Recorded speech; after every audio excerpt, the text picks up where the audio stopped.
અમદાવાદ ટીવી9 સમાચાર સાથે હું છું જિજ્ઞાસા। અમદાવાદથી એક મહત્વપૂર્ણ સમાચાર મળી રહ્યા છે। AI 171 પ્લેન ક્રેશ બાદ પ્રથમ વખત સામે આવ્યા છે પરિજનો।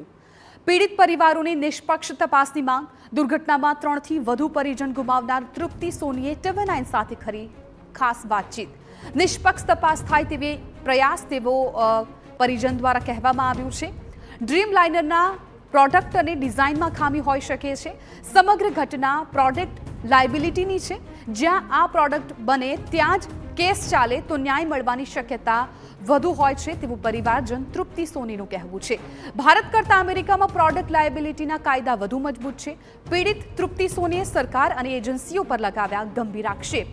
પરિવારોના માનસિક સ્વાસ્થ્યથી લઈને અનેક મુદ્દે કામ કરવામાં આવશે તેવો દાવો કર્યો છે। ઘટના બાદથી કોઈ પણ મહત્વની કામગીરી ન થઈ હોવાનો પણ આક્ષેપ લગાવવામાં આવ્યો છે। દુર્ઘટનામાં હવે જે અમેરિકન કોર્ટમાં કેસ દાખલ કરવાની વાતો વચ્ચે જે તમામ પ્રક્રિયાઓ છે તે ચાલી રહી છે। અમેરિકન એટર્ની ગુજરાતમાં વિવિધ પરિવારો સાથે મુલાકાત કરી રહ્યા છે, ત્યારે અમદાવાદમાં કેટલાય પરિવારો તેમની સાથે પણ મળ્યા છે। તૃપ્તિબેન સોની જેમણે પોતાના પરિવારજનો ગુમાવ્યા છે તે આપણી સાથે છે, તેમની સાથે વાત કરીશું। બેન, સમગ્ર ઘટનાક્રમ થયો, હવે કઈ દિશામાં જઈ રહ્યું છે અને શા માટે ન્યાય મળવો જોઈએ તેવું લાગી રહ્યું છે? મને લાગે છે કે આ પ્રકારના જ્યારે ગફાળ દુર્ઘટનાઓ બને છે ત્યારે બહુ હ્યુજ ઇકોનોમિક ઇન્ટરેસ્ટ હોય છે એની અંદર, એના કારણોની જોડે જોડાયેલા। એટલે આ જે આખી તપાસ છે નિષ્પક્ષ થાય એ બહુ જરૂરી છે। અને રોજે રોજ લાખો પ્રવાસીઓ બોઈંગ ડ્રીમ લાઇનર 787ની અંદર ઉડે છે, ફ્લાય કરે છે। એમની સુરક્ષાને પણ ધ્યાનમાં રહીને આના જે રૂટ કોઝિસ છે બહાર આવવા જોઈએ અને એ જે આખી તપાસ છે એ નિષ્પક્ષ થવી જોઈએ અને એના માટે અમારા આ પ્રયત્નો છે। એવું કેમ લાગી રહ્યું છે કે બહાર ન્યાય મળશે, ભારતમાં નહીં મળે?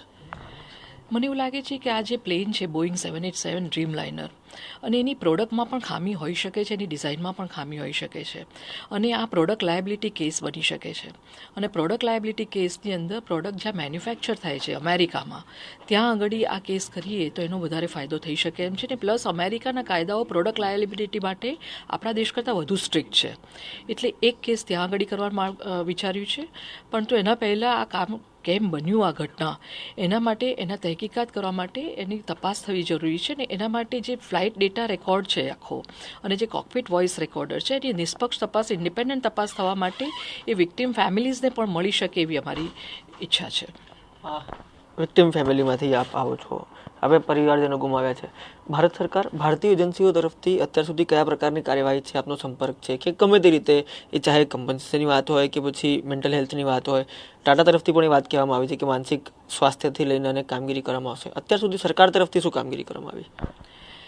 આ બધું જ મેં સાંભળ્યું છે પણ હજી સુધી કોઈ એવો સંપર્ક અમારો કોઈએ કર્યો નથી અને આમ તો મને લાગે છે કે સૌથી વધુ જે અપેક્ષા છે એ જ પરિપૂર્ણ થાય એ ઘણું છે કે નિષ્પક્ષ તપાસ થાય અને આનો જે રિપોર્ટ છે એ જલ્દી ને જલ્દી લોકોને મળે।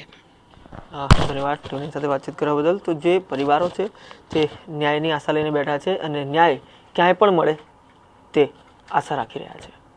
કેમેરા પર્સન ઇમરાન શેખ સાથે રોનક વર્મા, ટીવી9 અમદાવાદ।